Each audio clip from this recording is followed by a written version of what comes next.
Muy buenas tardes, apreciados hermanos. Qué privilegio poder saludarles en esta tarde de lunes.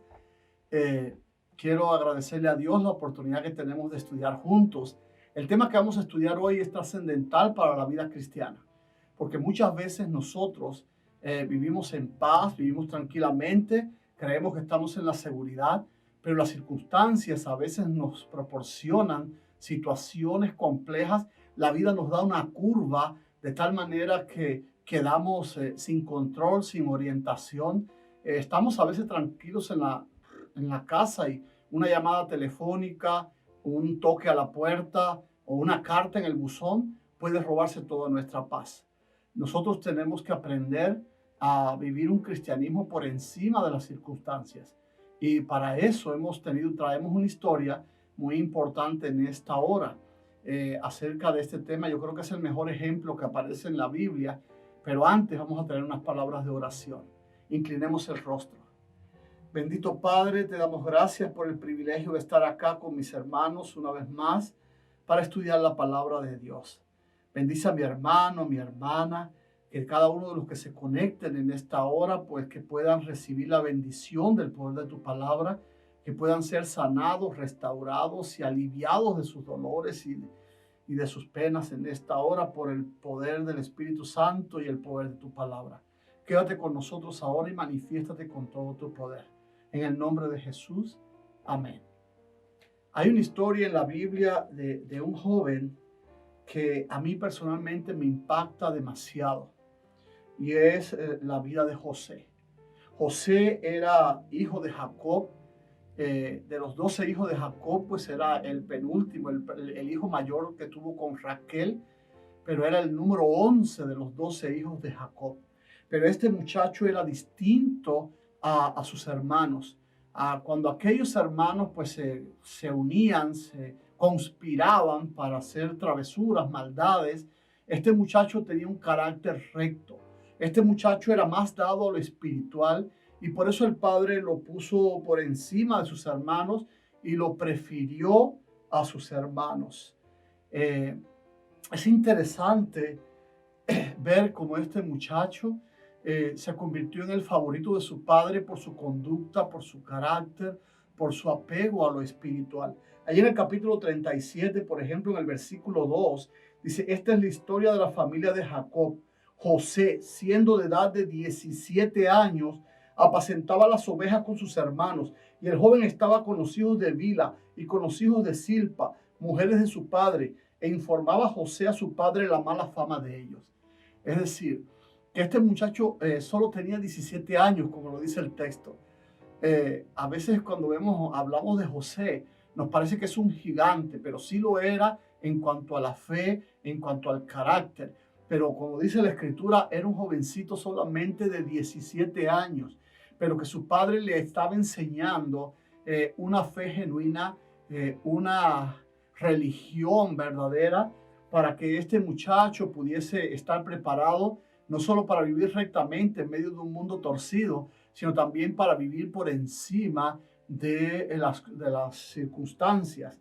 Y a este muchacho le molestaba ver la actitud de sus hermanos, la mala fama que ellos iban adquiriendo por sus acciones, y esto le desagradaba. Y él iba a su padre y le decía, no me agrada cómo se comportan mis hermanos, ni la mala fama que le están dando a nuestra familia. Y por esta razón dice el versículo 3 que amaba a Israel a José más que a todos sus hijos, porque lo había tenido en su vejez y le hizo una túnica de diversos colores. Versículo 4, y viendo a sus hermanos que su padre lo amaba más que a todos sus hermanos, le aborrecían y no podían hablarle pacíficamente. Mis hermanos queridos, es que este muchacho estaba manifestando el carácter del linaje de Jesucristo, mientras sus hermanos estaban mostrando el linaje del enemigo. Así también le pasa a todo hijo de Dios que en este mundo quiere perfeccionar su carácter a la imagen de Jesucristo. Nuestros hermanos, nuestros compañeros, nuestra familia, nuestros amigos, nuestros vecinos nos van a mirar con oposición porque en ellos reina el carácter del enemigo. Y ahora qué triste para este muchacho que la oposición viene precisamente de parte de su familia. Pero este muchacho ignoraba esas situaciones. Él tenía la esperanza de que Dios le diera un sueño, de que Dios le diera un plan, un propósito para su vida, y esto se cumplió. Este muchacho recibe un sueño de Dios, donde Dios le muestra la grandeza que iba a adquirir hasta tal punto que se iba a convertir en el principal de su casa. Lo más interesante es que leímos ahí en el versículo 4 que no solo Dios le da un sueño, sino que el Padre lo hizo precisamente el principal de su casa. Le dio una vestimenta, una túnica de colores, una vestimenta especial. Y ustedes podrán decir qué tiene que ver esa túnica de muchos colores para que los demás se sientan envidiosos y rabiosos con José. Es que tú no entiendes. En este tiempo y en el mundo occidental donde vivimos, a veces no entendemos qué tiene que ver la mejor ropa, pero realmente tendríamos que trasladarnos a la cultura del Medio Oriente y también a aquellos tiempos, cómo se podían conseguir los colores para las ropas, y vamos a entender esta situación. Por ejemplo, vamos a hablar únicamente del color rojo. Para obtener el tinte, para colorear de rojo las ropas, a la única manera que había de hacerlo era sumergiéndose en el río Nilo, y allí en lo más profundo del río Nilo habitaban unas pulgas de agua, y había que meterse entonces, imagínense, sin condiciones, a pulmón hasta allá, y capturar esas pulgas y echarle en unas bolsas, en unas vasijas, y entonces sacarlas del río y luego exprimirlas en una palangana de agua donde sumergían las telas, y eso era la única forma que tenían para obtener el color rojo. Eso es para hablarte nada más del color rojo. ¿Qué trabajo se conseguía?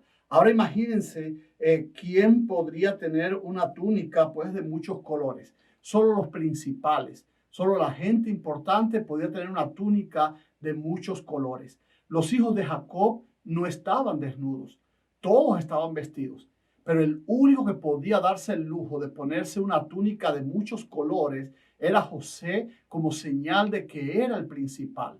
Por eso cuando su padre le pone esta ropa sobre sus hombros, provocó la ira y la envidia de sus hermanos, porque realmente vieron en José aquel que iba a ser el principal de toda la casa, aun cuando él no era el primogénito de su padre.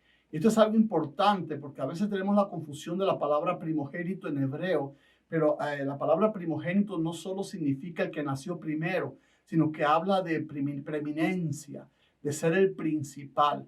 Por eso cuando Jesús se menciona como el primogénito, no se está diciendo que fue la primera criatura que Dios creó, sino que es el principal. ¿Por qué? Porque es el que garantiza la salvación de todos nosotros. Es porque garantiza la reconciliación nuestra con el Padre. Y quiero que sepas que precisamente José era tipo de Jesucristo. También Jesús sufrió por la envidia que el enemigo nació en su corazón y trató de contaminar a un grupo de ángeles en el cielo. Así también los hermanos de José pues también se contaminaron con esta envidia, con este odio hacia su hermano, y dice que le aborrecían. Y ahora este muchacho no le hacía mucho caso a eso, él amaba a su familia, aún así él veía a sus hermanos como su familia, como su verdadero tesoro. Y entonces llega el momento en el que Dios le entrega un sueño a este muchacho. Y yo te pregunto, ¿qué más podría esperar este muchachito de 17 años que ahora no solo el principal de su casa, que no solo estaba enriqueciendo su carácter y sus conocimientos acerca de una fe genuina y un cristianismo perfecto y una relación perfecta con su Dios, sino que ahora el mismo Dios le responde y le da un sueño de preeminencia? Y dice allí, y he aquí que le respondieron sus hermanos, versículo 8, ¿reinarás tú sobre nosotros? ¿O te enseñorearás sobre nosotros? Y ahora estas personas a los que José le está contando su sueño, pues se ponen peor, porque dice allí que se le aborrecieron aún más a causa de sus sueños y sus palabras. Ahora este muchacho tiene que sufrir el ataque de sus hermanos, pero multiplicado ahora por 10, porque ahora estos muchachos se dieron cuenta de que Dios le estaba entregando un sueño y este muchacho les estaba superando a ellos. A aquellos que incluso desechan la herencia espiritual, cuando ven a alguien que sí la anhela y prospera en esa dirección, pues entonces promueve su odio, su venganza, su ira contra esa persona, porque representan el linaje del enemigo. Y ahora este muchacho que quizás ya lo tenía todo hecho, con 17 años ya era el principal de su casa, ya Dios le había entregado un sueño, pues ahora es precisamente cuando parece que todo iba a ponerse bien para él, ahora es cuando todo se pone color de hormiga para él. Porque ahora es cuando los hermanos arrecian el ataque y ahora resulta que mientras los hermanos estaban en el campo, él estaba allí en la casa con su padre. Mis hermanos queridos, es un reflejo vivo de lo que Jesucristo es. Jesús estaba en el cielo, en su gloria, disfrutando en la presencia de su Padre, y nosotros estábamos acá en la tierra, como los hermanos de José, en el campo, en la tierra. Pero ahora el Padre le envía con una misión. Dice el versículo 14 del capítulo 37. Israel le dijo: ve ahora y mira cómo están tus hermanos y cómo están las ovejas, y tráeme la respuesta. Y lo envió del valle de Hebrón y llegó a Siquem. Así que ahora José es enviado a sus hermanos, así como Jesús también fue enviado a sus hermanos. O sea, ¿te acuerdas lo que dice ahí en el capítulo 1 de Juan, el versículo 11? Dice que a los suyos fue enviado, pero los suyos, ¿qué? No les recibieron. Asimismo pasó con José. Él vino a los suyos trayéndole bendiciones, trayéndole comida, pan, queso, pero ellos no les recibieron bien. Ellos procuraron matarle y echarle en una cisterna para quitarse a este odioso hermano de encima. Lo primero que hicieron fue quitar su manto, que simbolizaba la justicia de José. Y así desvestido, despojado de su justicia, ahora José es tirado en una cisterna esperando a que a sus propios hermanos lo matasen. Y ahora declaran estos muchachos, cuando ellos lo vieron de lejos, versículo 18, antes de que llegara cerca de ellos, conspiraron contra él para matarle, y dijeron el uno al otro: he aquí viene el soñador, ahora pues venid y matémosle. ¿Te das cuenta que es un reflejo vivo de la vida de Jesucristo? Como también las circunstancias se opusieron a Jesús para el cumplimiento de su misión acá. ¿Recuerdas cómo dijo el propio líder religioso de Israel? Es conveniente que muera Jesús por todo el pueblo y no que todo el pueblo muera. Así que ahora ellos veían como ventajoso la muerte de su hermano José. Y allí en ese proceso, gracias a Dios, uno de los hermanos, Rubén, quien era el primogénito, quien debía estar más molesto, Dios parece que toca su corazón y trata de impedir de que sus hermanos, ciegos por la ira y la envidia, matasen a su hermano. Y eso logró que se aplazara un poco el linchamiento de su propio hermano. Entonces Judá, miren qué brillante idea. Este personaje Judá es un personaje muy característico del mundo. Vamos a estudiar a Judá un momentico. Dice en el versículo 26, entonces Judá dijo a sus hermanos: ¿qué provecho hay en que matemos a nuestro hermano y encubramos su muerte? Dice: ¿qué ganancia nos va a dar matarlo solamente? Yo tengo una idea mucho mejor. Y dice el versículo 27, venid y vendámosle a los ismaelitas, y no sea nuestra mano sobre él, porque es nuestro hermano, nuestra propia carne. Y sus hermanos convinieron con él. Y ahora, ¿qué hicieron? Dice: cuando pasaban los madianitas mercaderes, sacaron ellos a José de la cisterna y le trajeron arriba y le vendieron a los ismaelitas por 20 piezas de plata y llevaron a José a Egipto. Hay algo interesante que se parece mucho a las circunstancias por las que tuvo que atravesar José, por las mismas circunstancias que tuvo que atravesar Cristo. Ahora resulta que el pueblo de Israel también dijo de Jesús vayamos bueno, en primer lugar, Judas dijo, ¿por qué no saco provecho yo de esta situación, verdad? Y también pues recibió sus monedas de plata, igual que estos hermanos por la vida de José. Y ahora hay algo interesante, el pueblo de Israel buscó que fuese otra persona quien la matase y buscaron allí al emperador para que él, que era la autoridad civil en esos momentos, cargase con la culpa. Pero no lograban que el gobernador Poncio Pilato pues obtuviera esto, así que ellos hicieron un pacto y no les quedó más remedio que pedir que la sangre de él cayera sobre ellos. Y Pilato pues se lavó las manos diciendo, ustedes han decidido, ustedes son los culpables de la muerte de este justo. Y así Judá también pues quiso hacer negocio con la vida de su hermano y sacar alguna ventaja, alguna ganancia. Por eso es que es interesante, mis hermanos, que allí en el versículo 38, en el capítulo 38, se detiene la historia de José y se empieza a contar la historia de Judá.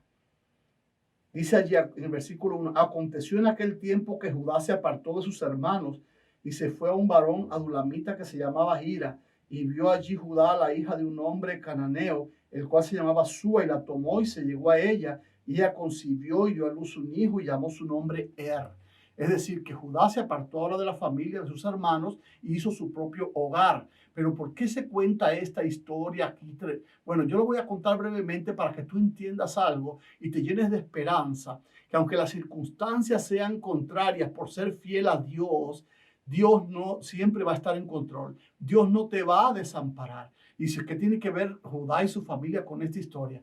Bueno, recuerda, Judá fue el que se le ocurrió la idea de sacar provecho de la vida de su hermano y se le ocurrió la idea de ganarse unas monedas vendiéndolo a los ismaelitas. Así cumplían dos propósitos. Se lo quitaban de su vida para siempre, se lo quitaban de su camino para siempre y encima recibían una recompensa por eso, ¿verdad? Bueno, pues de esta manera ellos engañaron a su padre y le mintieron. Y fue el propio Judá quien trajo aquellas ropas vestidas, manchadas de sangre y rotas, porque las rompieron con cuchillos y las mancharon de sangre de un corderito que se comieron en su fiesta allí, en la alegría de haber traicionado y vendido a su hermano. Y le dijo a su papá, mira a ver de quién, si esta prenda es la de tu hijo, para convencer a su padre de que ciertamente una fiera lo había matado.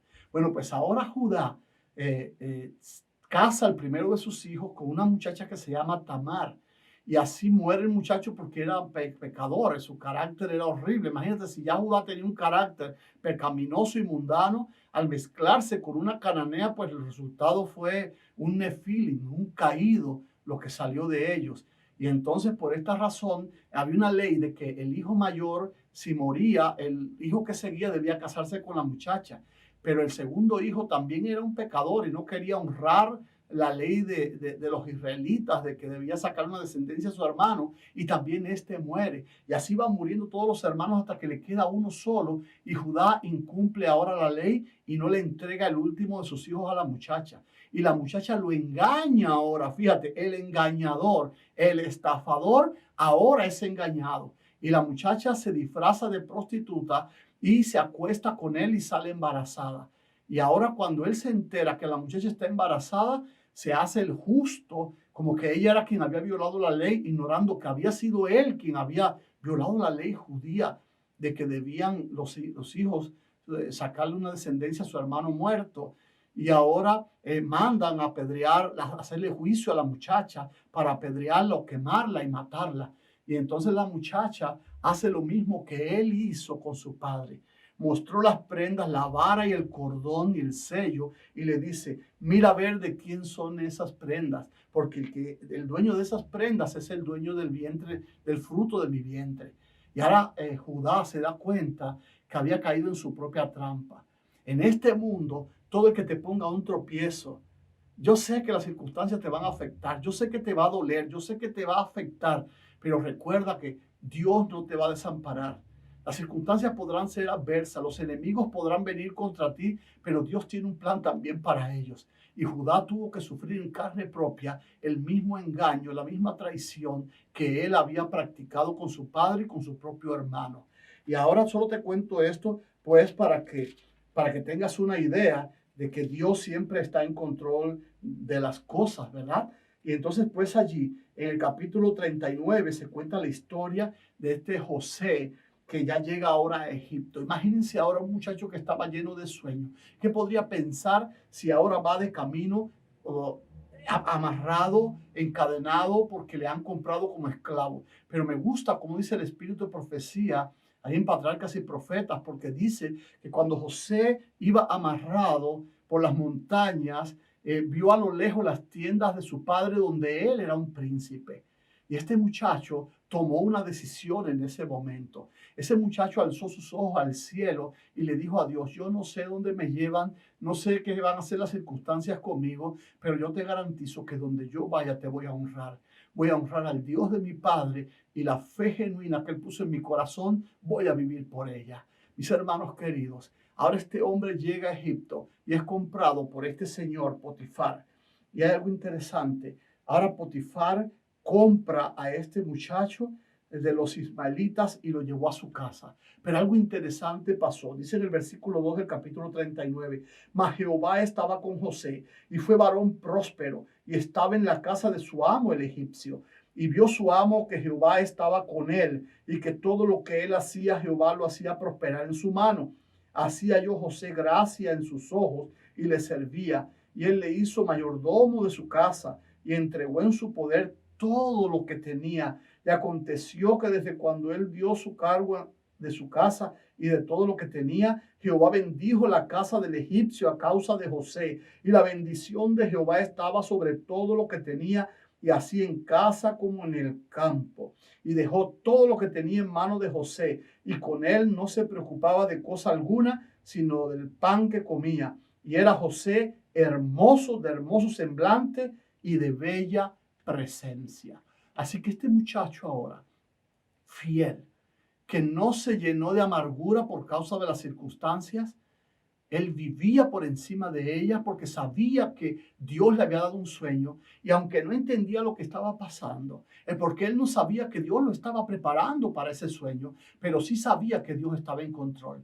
Y él decidió, se propuso en su corazón ser fiel. Y Dios estuvo con él allí en medio de esas circunstancias adversas, como también lo estará contigo, mi hermano querido. Y ahora el amo vio que había prosperidad a través de este muchacho y lo pone al frente de toda su casa como el mayordomo. Se convirtió en el administrador, en el segundo hombre más importante de su casa.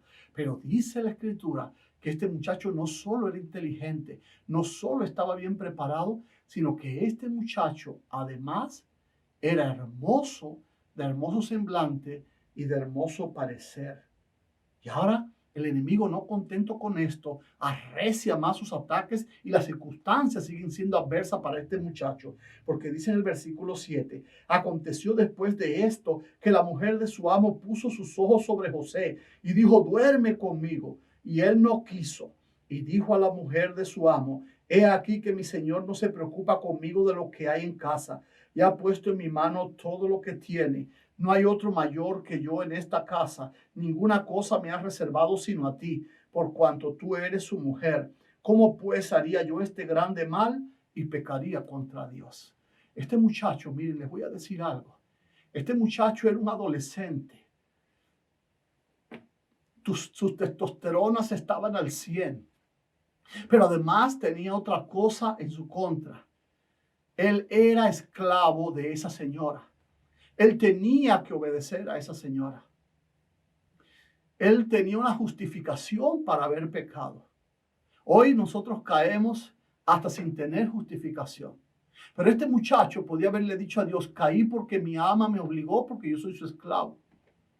Pero aún así, este muchacho sabía que ese acto ofendería a su amo, dañaría el prestigio de su amo, humillaría a su amo, pero también ofendería a Dios.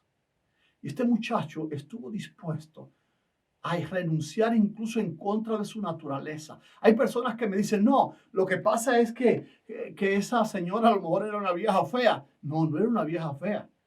Esa señora era la esposa del segundo hombre más importante de Egipto. Así que imagínate cómo tendría que ser la esposa del segundo hombre más importante de Egipto. En segundo lugar, hay un dato muy interesante. En Egipto no habían feos. En Egipto había una filosofía que después le heredó Hitler y mucha gente más, que buscaban la perfección. Como eran el poder sobre toda la tierra, cada vez que nacía un niño enfermo, deforme o feo, pues lo subían a una pirámide, a cierta pirámide, y lo sacrificaban allí a los dioses. Así que no me vengas con esta historia de que era una mujer fea, porque no había posibilidad de que fuera. Era la mujer del hombre más importante. Ahora, lo más difícil todavía en esta circunstancia es que tenemos que entender que la gente de dinero, la gente de posición en Egipto, ¿cómo se vestían? Se vestían con lino fino. Esta mujer, las ropas de esta mujer eran transparentes. José estaba trabajando en la casa y esta mujer venía vestida, pero José veía todo su cuerpo a trasluz porque aquella ropa era muy demasiado fina, transparente. Este muchacho tenía todo en contra. Su cuerpo, su naturaleza luchaba contra él. Además, las órdenes de quien él estaba al mando. Pero este muchacho sabía que él estaba sobre una autoridad superior a la de los hombres. Y él sabía que él no podía fallar. Y este muchacho decide que no va a caer en esa tentación. Hay algo interesante. Un día estaba pastoreando acá en una iglesia que estuve trabajando. Y un joven se acerca y me dice, muy feliz, muy orgulloso, oiga, pastor, soy como José, soy un vencedor. Y verdad que el muchacho es un muchacho muy fiel y yo lo admiro, lo quiero como si fuera mi hijo. Pero él viene y me dice, es que hoy estaba en el high school y entro al baño de los varones y cuando entro al baño, detrás entró una muchacha muy linda del grupo de mi clase. Y yo me resistí como José y huí y no caí. Y cuando yo lo miro en su orgullo y su alegría, le digo, oye muchachito, tú no le llegas ni a los talones a José. Y el muchachito se pone un poco triste y me dice, ay, ¿por qué usted me dice eso? Y le busqué el texto que sigue el versículo 10. Porque el asunto de José no fue de una tentación. Mira cómo dice el versículo 10. Y hablando ella a José cada día y no escuchándola a él para acostarse al lado de ella, para estar con ella. ¿Cómo era la tentación de esta mujer contra José? Era un asunto de todos los días. Es como el año bíblico.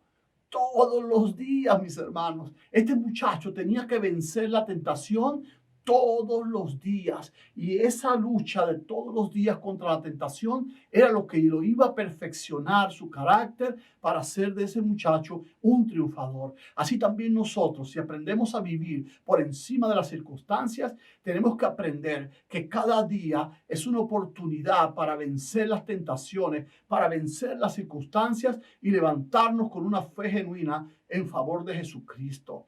Y ahora lo interesante de esta historia es que quizás tú me digas, los versos que siguen dicen que Jesús premió a este muchacho por ser tan fiel.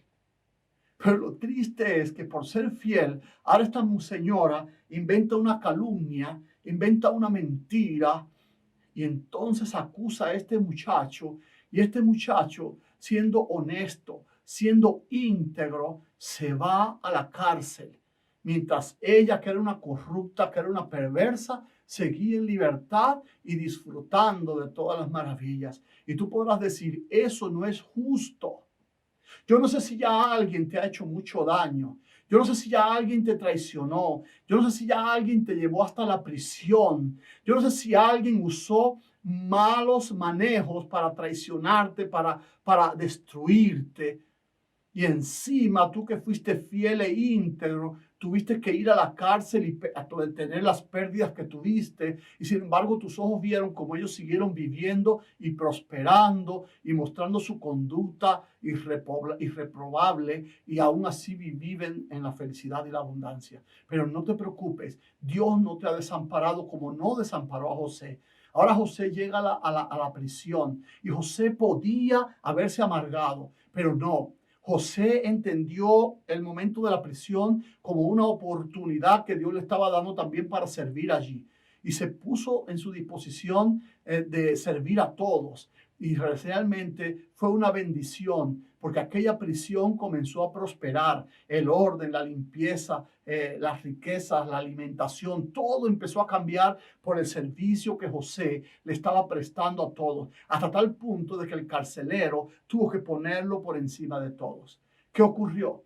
Pues pasó un tiempo y llegaron dos oficiales de Faraón que habían sido acusados de traición. Y él les sirvió a estas personas con el rigor y el estatus que ellos tenían.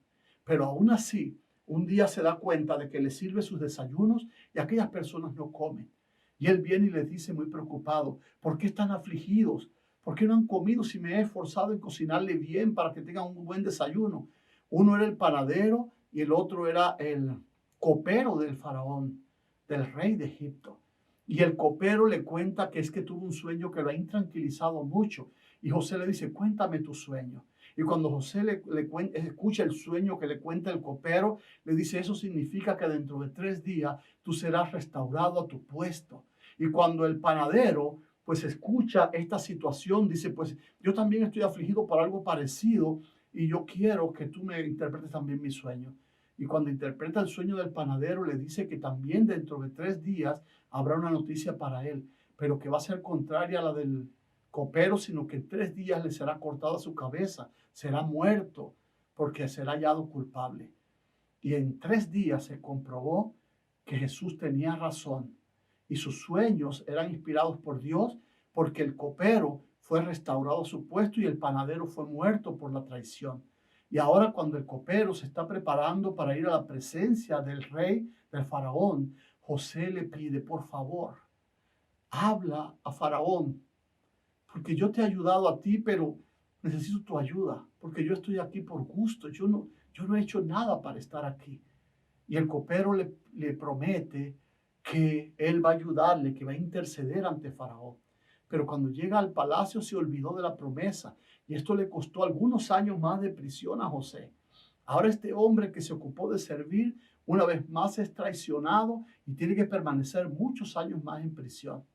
Pero lo cierto es que Dios, el Dios que no desampara a sus hijos, provocó una situación en el palacio. El faraón tuvo un sueño que ninguno de sus adivinos pudo responder. Y entonces este copero se acordó de José y se presentó ante Faraón, obligado por Dios, por las circunstancias que Dios permitió que ocurrieran ahí en el palacio, y le recordó que cuando él había estado preso, había un muchacho que le había contado cómo iba a ser su futuro y cómo se había cumplido, que había podido interpretar sus sueños. Y ahora Faraón manda a buscar a José. Y cuando el Faraón ve toda la sabiduría, todo el poder con el que José contaba y que el Espíritu de Dios estaba con él, lo pone como el segundo gobernador de Egipto. Y aunque la palabra de Dios dice que solo el trono estaba por encima, hacía más grande a Faraón que a José, aún así eso era incierto. José estaba por encima de Faraón porque Faraón obedecía todo lo que José orientaba y ordenaba. Así que aunque no estaba en esa posición física, el Faraón aún estaba subordinado a este muchacho. Y mientras el Faraón obedeció a José, prosperó Egipto al punto de que se convirtió en el granero del mundo. El faraón de Egipto le pone a José por nombre Safnat Pamnea, que significa el que da el pan, el Salvador. Así que fíjense qué coincidencia, ¿verdad? En la vida de José con la vida de Jesucristo, quien también fue el pan que descendió del cielo y nuestro Salvador. Mis hermanos queridos, poco tiempo después, sus hermanos se presentan y se cumple entonces por fin el sueño que Dios le había dado hace muchos años, cuando tenía solamente 17 años. Y los hermanos vienen y Jesús le hace algunas pruebas para ver si su carácter había sido transformado, pero ellos no le reconocían porque estaba velado. Así como los hombres no pudieron reconocer a Jesucristo cuando vino a esta tierra porque estaba velado. Pero luego, después de un proceso de pruebas que tuvieron que pasar, José se quitó el velo, se desveló ante sus hermanos y los perdonó. y los recibió en su reino para que viviesen con él. Mis hermanos queridos, así también Jesús, a quien todavía hoy la gente sigue sembrando dudas acerca de él porque vino velado, ya muy pronto se desvelará ante nosotros y también nos recibirá en su reino, pero solo recibirá a aquellos que se han mantenido por encima de las circunstancias, aquellos que han vivido con una fe genuina y que han confiado en que Dios está en el control y que no importa lo que estemos sufriendo hoy, el sueño que Dios nos dio a nosotros de un reino para heredar, lo vamos a lograr. No importa lo que las personas te hagan, no importa las circunstancias que vengan sobre ti. Recuerda, si Dios te quiere en un palacio, nadie te podrá retener en una cisterna. Dios tiene grandes planes para ti. Lo único que te pide es que no te amargues, que no te debilites, que no te rindas en medio de las circunstancias, sino que vivas una fe genuina, porque muy pronto este mundo de dificultades y pruebas pasará. Y nosotros seremos capacitados por estos mismos problemas para poder reinar con Jesucristo por la eternidad. Y estaremos con Él unidos para siempre y por siempre. Dios te bendiga en esta noche. Yo quiero orar por todos aquellos que quieren pedirle a Dios en este día que nos dé la fe y el poder y la fuerza de vivir por encima de las circunstancias. Dios te bendiga. Oremos. Bendito Padre, te damos gracias porque tú nos das ejemplo en tu palabra de que se puede vencer la tentación, de que se puede vencer las circunstancias, de que se puede vencer las pruebas y podemos ser capacitados para ser más que vencedores en tu nombre. Ayúdanos en esta hora, oh Dios bendito, y permite que de manera especial podamos sentir que tu mano poderosa nos sostiene y nos guía, nos guarda y nos cuida y nos garantiza la victoria definitiva sobre el pecado, la preparación de nuestro carácter y nos garantizará el reino eterno que vamos a heredar. Ayuda a mi hermano, a mi hermana. Dale tu bendición en esta noche. Gracias por el poder de tu palabra. Cuídanos hoy y siempre. En el nombre de Jesús. Amén. Dios les bendiga, mis hermanos.